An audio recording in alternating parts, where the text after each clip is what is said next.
Hello everyone, welcome to my channel Mohit search lecture. Students, आज मैं आप लोगों को एपी से एनसीईआरटी एक्सरसाइज 5.3 का क्वेश्चन नंबर 19 कराऊंगा।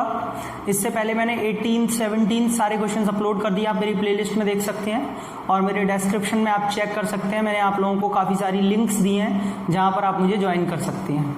देखिए क्वेश्चन क्या बोल रहा है आपसे, 200 logs are stacked in the following manner. 200 logs हैं, लॉग्स होते हैं डंडे टाइप होते हैं जो, ठीक है। 200 लॉग्स हैं, उनको इस तरीके से स्टैक किया गया, लगाया गया है, स्टैक किया है। 20 logs in the bottom row, सबसे नीची वाली कोई रो है। मान लीजिए अगर मैं थोड़ा रफली एक फिगर बनाऊं, जैसे नीची वाली रो है सबसे, इसमें ऐसे करके ये लॉग्स रखे गए पीछे की तरफ, ठीक है, ऐसे पीछे की तरफ है। और कितने हैं? 20 सबसे नीचे की रो में। 19 इन द नेक्स्ट रो, इसके ऊपर 19 ऐसे करके रखे गए हैं, 19। 18 in the next row to it, इसमें 18 रखे गए हैं ऐसे करके। मान लीजिए एक रफली आइडिया ले रहा हूं मैं, जैसे पिरामिड बना लेते हैं ना किसी चीज का। आपने देखा होगा हमने घरों में कप्स वगैरह लगाते हैं, नीचे 10 फिर एक एक क्या 2 के ऊपर एक कप ऐसे करके पिरामिड बना लेते हैं ऐसे ही। तो ऊपर तक जाते जाते जाते जाते कम हो जाते हैं लॉग्स या कप जो भी है। अब ये आपसे क्या बोल रहा है, एंड सो ऑन, मतलब लगाते चले गए। In how many rows are the 200 logs placed and how many logs are in the top row? बच्चों इसे रो बोला है इन्होंने, 1 रो 2 3 ऐसे करके। आपसे 2 क्वेश्चन पूछे हैं इसमें कि बताइए ये टोटल जो 200 लॉग्स हैं ये कितनी रो में लग जाएंगे, कितनी रो लगेंगी ऐसी, 1 2 3 4 5 6 ऐसी कितनी रो लग जाएंगी।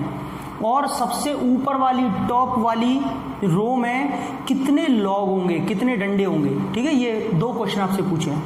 क्वेश्चन आपको क्लियर हो गया? पहली चीज तो क्वेश्चन का क्लियर होना बहुत जरूरी है कि क्वेश्चन बोल क्या रहा है, समझना बहुत जरूरी है। अब देखिए, let the number of rows be n, मान लेते हैं जो इसमें रो लगी हुई है, जो आपसे पूछ रहा है कि कितनी रो में 200 डंडे आ जाएंगे, उनको एन मान लेते हैं। तो स्टूडेंट आप मुझे एक बात बताइए, एपी क्या बनेगी? सबसे पहले तो एपी बना लेते हैं। एपी इज क्या हो गई? AP 20, 19, 18 and so on. सही है, बोला ना। सबसे पहली रो में बॉटम में 20 लॉग लगे हुए। अच्छा, अब एक तरीके से हमें निकालना या लगाना कौन सा फॉर्मूला, ये आपको पता होना चाहिए। एस एन का फॉर्मूला लगेगा। बोले क्यों एस एन का फॉर्मूला लगेगा? जो आपको ये 200 दे रखा है ना, 200 ये सम दे रखा है टोटल डंडों का। टोटल कितने लॉग्स हैं? 200। तो सम का फॉर्मूला लगेगा। सम ऑफ एन टर्म्स आपको दे रखा है, एन रोज में कितने डंडों का सम दिया है? 200। सही है, ये हमें गिवन है एस एन। यहाँ पर आप चाहें तो आगे लिख सकते हैं। बेटा एस एन का फॉर्मूला क्या होता है? N upon 2 2a plus n minus 1 into d is equal to 200। तो स्टूडेंट्स एन तो हमें निकालना ही है कि कितनी रो में लगा हुआ है, 2a। ए की जगह कितना आ जाएगा? 20। ए पी का पहला टर्म है 20। एन हमें निकालना है, डी कितना आएगा? माइनस का 1। डी ध्यान रखिएगा माइनस का आएगा, क्योंकि 19 में से 20 गया तो माइनस का 1। अच्छा, अंदर ही थोड़ा सा सॉल्व कर लेते हैं। n/2 लिखा है, 40 माइनस का n प्लस का 1 इज इक्वल टू 200। अब बच्चों आप एक काम करिए, इस 2 का मल्टीप्लाई तो इसमें हो जाएगा 400, n का अंदर हो जाएगा। एक मिनट और, n का अभी बाद में करूंगा, पहले 40 plus 1 41 minus n is equal to 400। मैंने 2 का मल्टीप्लाई कर दिया, n का भी बाहर ही रहने दिया, 40 और 1 41 माइनस का n। अब देखिए, अब n का मल्टीप्लाई करेंगे तो 41n minus n square is equal to 400। बच्चों माइनस का n स्क्वायर जब उधर जाएगा तो प्लस का n स्क्वायर हो जाएगा, और ये माइनस का 41n हो जाएगा और ये प्लस का ही रहेगा। तो ये हमारे पास एक क्वाड्रेटिक इक्वेशन आ गई। अब इसको मैं सॉल्व करूंगा, मल्टीप्लाई करके तो 400 होना चाहिए, प्लस माइनस करके 41, क्या होगा 25 और 16, क्योंकि 25 और 16 ऐड होके 41 होते हैं, मल्टीप्लाई करके 400। तो यहाँ कर देता हूँ n square minus 25n minus का 16n प्लस का 400 इज इक्वल टू 0। 25 और 16 ऐड करके 41 मल्टीप्लाई करके 400, n कॉमन लिया, 16 कॉमन लिया, समझ में आ गया होगा यहाँ तक। दोनों में से क्या कॉमन आ जाएगा, n माइनस का 25 और n माइनस का 16। बेटा दोनों को एक एक करके 0 के इक्वल रखेंगे तो n की वैल्यू एक तो 16 मिलेगी और एक मिलेगी 25। आई होप आप सबको यहाँ तक समझ में आ गया होगा। लेकिन अब एक प्रॉब्लम क्रिएट हो रही है, n ये भी पॉजिटिव है, n ये भी पॉजिटिव है, इसका मतलब दोनों ही ले सकते हैं। तो अब लिया कैसे, कौन सा जाए, क्योंकि दोनों तो पॉसिबल नहीं हो सकते। एक मुझे बात बताइए, अगर आपने 16 रो में किसी चीज को लगा दिया तो ऐसा कैसे पॉसिबल है कि उसको ही 25 रो में आप लगा दोगे, जबकि बॉटम वाली रो, सेकंड वाली रो, थर्ड वाली सारी सेम रखनी है, मतलब स्टार्टिंग 20 से ही करनी है। तो बेटा मैं जैसे एक छोटा सा और दूसरा एक एग्जांपल लेता हूं, फिर मैं ये भी बताऊंगा कि इसके 2 आंसर क्यों आ रहे हैं। कुछ बच्चे सोच रहे होंगे फिर इसके 2 क्यों आ रहे हैं, वो भी बताऊंगा। अभी पूरी वीडियो को लास्ट तक देखिएगा। देखो आपको पहले तो मैं एक दूसरा एग्जांपल देता हूं। जैसे मान लीजिए मैंने यहां पर आपको कहा कि भाई ये आपके पास 10 कप हैं, आप इन्हें जो है 4 रो में लगा दीजिए। सपोज 4 रो में, जैसे हमने 10 कप हैं और ये हमने किसी 4 रो में लगा दिए, ठीक है, ऐसे करके 1 2 3 4 हमने 4 रो बना ली इनकी 10 कपों की। अब मैं आपसे कहूं कि बिल्कुल सेम पैटर्न रखना है, नीचे जितने पहले लगाए थे उतने ही लगाने हैं, फिर से उतने ही। अब इसी को 4 की जगह आप 10 कपों को 8 रो में लगाइए, तो आप कहेंगे ये कैसे पॉसिबल है भाई, 4 रो में अब कप लग गए, 10 कप हो गए खत्म, अब कप कहां से लाएं, तो कप ऊपर लगेंगे कैसे, समझ में आ रही है, हवा में थोड़े ही लटकेंगे, कप हो गए खत्म, उतने ही थे। तो बेटा ऐसे ही यहाँ पे हुआ है, जो डंडे थे लॉग्स, अगर वो 16 रो में लग गए, 16 रो में लग गए अगर, तो अब ऊपर के 25 रो तक जाएंगे कैसे, लॉग्स तो खत्म हो गए, आपने लॉग का पैटर्न भी नहीं बदला। अच्छा इसमें अगर पैटर्न बदलता तो बात अलग थी, पैटर्न से क्या मतलब है कि जैसे 20 की जगह आप नीचे वाले में 16 कर दो, कम कर दो, तो पॉसिबल है कि अब जब नीचे वाले में डंडे कम हो गए हैं तो वो ऊपर धीमे धीमे चढ़ते जाएंगे, तो चलो ठीक है हम 25 तक पहुंच सकते हैं। लेकिन जब आपने नीचे लॉग 20 रखे हैं, 19 18 बिल्कुल सेम पैटर्न रख रहे हो, तो ऐसा कैसे पॉसिबल है कि जो डंडे 16 रो में लगेंगे वो 25 में भी लग जाएंगे, नो, इसका मतलब ये 25 तो गलत है। जो छोटी वैल्यू होगी ना इसमें वही पॉसिबल होगी। अगर 16 रो में डंडे लग गए तो बस 16 में ही लग सकते हैं, 25 में नहीं लग सकते। तो पहली चीज तो n इज इक्वल टू 16 आएगा, ठीक है, ये बात, इतनी बात सबको समझ में आ गई होगी। अच्छा दूसरा, अब इसमें ये जो डबल आंसर आ रहा है उसका क्या मैटर है वो भी समझ लीजिए। थोड़ा सा मैं इसे रब कर दूं फिर उसके बाद समझाता हूं आपको। देखिए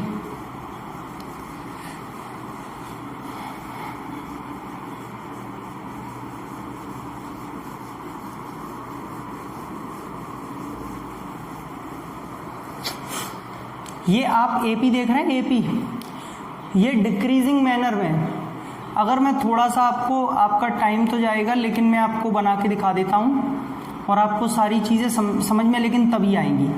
आप थोड़ा सा आराम से वेट करके देखिए इसमें चल क्या रहा है।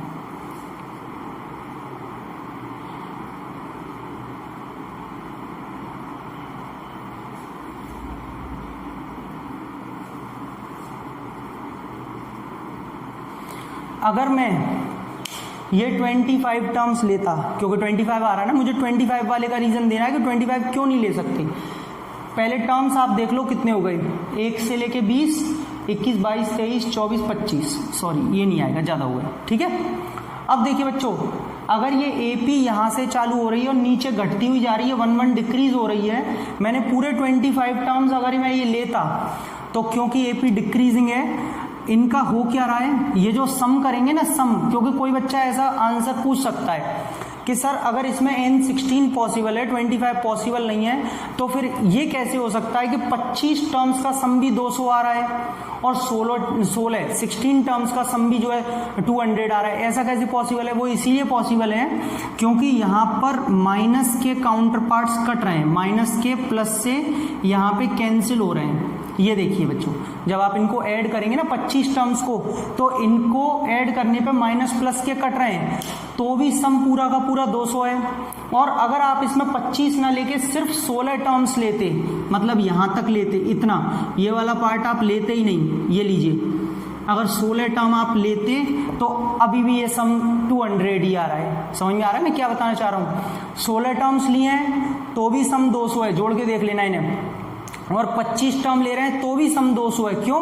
क्योंकि इसमें 4 नेगेटिव के और 4 पॉजिटिव के कट रहे हैं और एक जीरो है ही है, तो वो माना नहीं जाएगा। तो इस चक्कर में 16 और 25 दोनों का सम भले 200 आ रहा है, लेकिन पॉसिबल 16 ही होगा, क्योंकि यहाँ पर लॉग्स 216 रो में खत्म हो जाएंगे, उसके ऊपर आप लगा नहीं सकते हैं। इतनी बात मेरे हिसाब से सारे बच्चों को समझ में आ गई होगी और ये क्लियर हो गया होगा कि यहाँ पे ऐसा हमने क्यों किया। ठीक है, तो एक बार देख लीजिए आराम से, और वीडियो अगर अच्छी लगे तो प्लीज़ लाइक करें। Thank you so much. हाँ भाई देखिए, तो इसमें n की वैल्यू 16 आपको क्लियर हो गई होगी बिल्कुल कि कैसे 16 लेना है। ठीक है, मैंने अब आपको बताया। अब क्योंकि इसमें 2 क्वेश्चन चल रहे हैं, अभी तो एक ही सॉल्व हुआ है ना, दूसरा भी तो करना है, तो n की वैल्यू हमारे पास में अगर 16 आ चुकी है, तो अब हम देखेंगे हमें क्या निकालना है, how many logs are in the top row. सबसे ऊपर वाली में कितने लॉग्स होंगे। तो बच्चों हमें एक तरीके से क्या फाइंड आउट करना है, an। आप कहेंगे an क्यों भैया, लास्ट टर्म ही तो फाइंड करना है, नीचे से AP चालू हो रही है और टॉप रो में पूछ रहा है, तो इसका जो टॉप रो होगी वो AP के अकॉर्डिंग तो लास्ट वाला टर्म होगा ना, तो हमें लास्ट वाला टर्म फाइंड करना है कि उसमें कितने डंडे होंगे। तो स्टूडेंट्स a कितना था 20, n कितना रखेंगे 16 - 1, पता है ना n क्यों रखेंगे, 25 तो मना कर दिया था ना, 16 लेना है, 16 - 1 और d - 1 था, तो ये आ गया 20 + 15 × -1, 20 - 15 यानी कि 5। तो ये लीजिए स्टूडेंट्स, ये इसका दूसरा आंसर। इसमें 2 क्वेश्चन पूछे थे, एक्चुअली एक ही पहले किया था, फिर अब दूसरा ये रहा कि लास्ट टर्म 5 का मतलब है कि टॉप रो में सिर्फ और सिर्फ 5 लॉग्स लगे हुए होंगे। सही है, समझ में आ गया। तो ये दोनों का आंसर खत्म हो गया कि वहाँ पे 16 रो होंगी जिनमें पूरे 200 डंडे आएंगे और टॉप वाली रो में 5 लॉग्स रखे हुए होंगे। ठीक है, चलिए थैंक यू। हेलो एवरीवन बच्चों, ये मेरा एक बैच अनअकैडमी पे लॉन्च हो चुका है, Aspire batch foundation olympiad class 9th के लिए, जो कि मंडे टू सैटरडे चलता है। पूरे 2 साल का ये कोर्स है, जिसमें आपको 9th और 10th की NTSC NCERT टॉपिक सारे कवर रहेंगे, 11th का एक्सपोजर भी मिलेगा, 1 मंथ की रिगरस प्रैक्टिस सेशंस PYQs चलेंगे और यहाँ पे 2 महीने का कॉम्पैक्ट रिवीजन चलेगा। यहाँ पे आप देख पा रहे हैं डिफरेंट एजुकेटर्स हैं, इंडिया के टॉप एजुकेटर्स, जो आपको इसमें सारे सब्जेक्ट्स पढ़ाएंगे। तो जो भी बच्चे ज्वाइन करना चाहते हैं प्लस जल्दी से जल्दी ज्वाइन करें। मेरा रेफरल कोड है मोहित। जैसे ही आप ये रेफरल कोड यूज करेंगे आपको 10% डिस्काउंट मिलेगा और आपको मुझसे पढ़ने का मौका। बाकी इसकी लिंक, बैच की लिंक, सब्सक्रिप्शन की लिंक मैंने अपने डिस्क्रिप्शन में डाल दी है, आप मेरी वीडियो की डिस्क्रिप्शन में चेक कर सकते हैं। Thank you so much.